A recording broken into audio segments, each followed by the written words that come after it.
नमस्कार मित्रांनो, तुमचं सर्वांचं आपल्या चॅनल स्नेहाज केक कॉर्नरवर परत एकदा स्वागत आहे.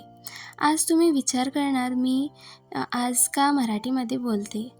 ॲक्च्युली सांगायचं म्हणजे माझी मातृभाषा कोकणी आहे. आम्ही घरात कोकणीच बोलतो. सो माझी हिंदी और मराठी एवढी चांगली नाही. तरी पण मी जरा जास्त कम्फर्टेबल आहे म्हणजे मराठीमध्ये बोलायला. म्हणून मी आज बघू म्हटलं कसं होतंय ते. आणि तुम्ही पण मला सांगा कसं झालं आहे ते आणि तुम्हाला आणि कसं बघायला आवडेल हे कमेंटमध्ये सांगायला विसरू नका. सो चला स्टार्ट करू. तर मला हाफ KG पायनॅपल केकची ऑर्डर होती. त्यासाठी मी एक स्पॉन्ज रेडी करून घेतला आणि 3 इक्वल लेयर्समध्ये डिवाईड करून घेतलं आणि फर्स्ट लेयर ठेवून त्याला सोक करून घेतलं. मी शुगर सिरप मोस्टली अवॉइडच करते सोक करायला आणि ज्या फ्लेवरचा केक असतो तोच क्रश मी पाण्यामध्ये मिक्स करून वापरते.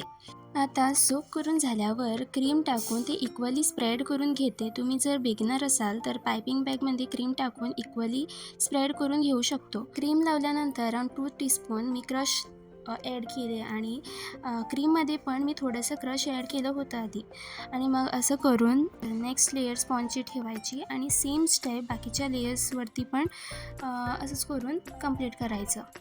क्रम कोट करून झाल्यावर केक अराउंड 20-30 मिनिट्ससाठी फ्रीजमध्ये ठेवायचं. सो काय होतं त्याच्यामुळे केक सेट पण होतो आणि फायनल फिनिशिंग करतानासुद्धा काही त्रास होत नाही. आता फायनल केक फिनिशिंग करण्यासाठी मी काय केलं, फुल केक व्हाईटने कवर केलं, व्हाईट क्रीमने. पण मला ह्याला दुसरा कलर द्यायचा आहे. पण मी कशी करते, ह्याच्यासाठी मी थोडंसं व्हाईट क्रीम घेतलं आणि त्याच्यात 2 drops liquid green colour add केलं आणि ते मिक्स करून अशा प्रकारे सगळा केक कवर करून घेतला.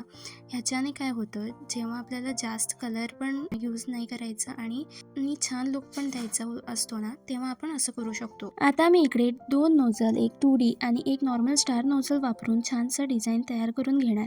जे राहिलेलं ग्रीन कलर होतं त्याच्यात मी 2 drop yellow gel colour add करून त्याच्यात व्हाईट क्रीम टाकून एक असा फ्लॉरसंट येलो कलर तयार करून घेतला आणि एका बाजूने स्टार नोझल वापरून व्हाईट क्रीमने असं एक पॅटर्न तयार केला आणि सेम नोझलने असं बॉर्डर पण दिले.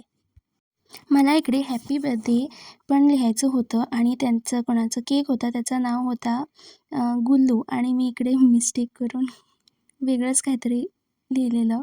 सो ते परत रिमूव्ह करून मी असं ॲडजस्ट केली. आता ते दिसते की नाही, म्हणजे दिसत नव्हतं. तुम्ही सांगा आता दिसते की नाही ते आणि कसं वाटला हा डिझाईन केक. कमेंट करून नक्की सांगा आणि आवडला असेल तर like, share and subscribe. Thank you for watching.